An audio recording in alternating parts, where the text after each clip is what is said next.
ይህንን ብለሽ ከጻፍሽ ምን እያረግሽ ነው? ያው መጪው አዲስ ዓመት አይደል?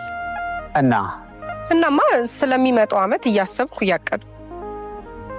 ያምናውስ ሰረስኩት። ለምን? አልሆነማ። ባሰብኩት መንገድ አልሄደልኝም። ሁሌም እኮ ያቀድሽ ስትሰርዥ ነው የኖርሽው። አዎ እሱማ አንድም ቀን ባሰብኩት መንገድ ሄዶልኝ አያውቅም። ቢሆንም ግን ዝም ብዬ ላቅድ ብዬ ነው። ቆይ ለምን ይመስልሻል ያቀድሽው ተሳክቶልሽ የማያውቅ? እኔ እንጃ። አየሽ፣ አንቺ ራስሽ እቅድ መሆንሽን ስለማታውቂ። እንዴት? ምናልባት ያቀድሽው ሳይሆን የቀረው በታቀደልሽ እየኖርሽ ቢሆንስ? አንቺ የፈጣሪ እቅዱ ነሽ። ፈጣሪ በእቅዱ ውስጥ የአንቺን ሕይወት መንገድ አዘጋጅቷል።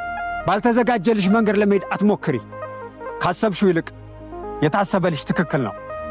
ስለዚህ የታሰበልሽን መንገድ ደግሞ ዛሬ ላይ ታገኘዋለሽ። ዛሬን መኖር። አዎ መቼም ዛሬ ይኖራል እንጂ አይታቀድም አይደል? አዎ እሱስ ልክ ነህ።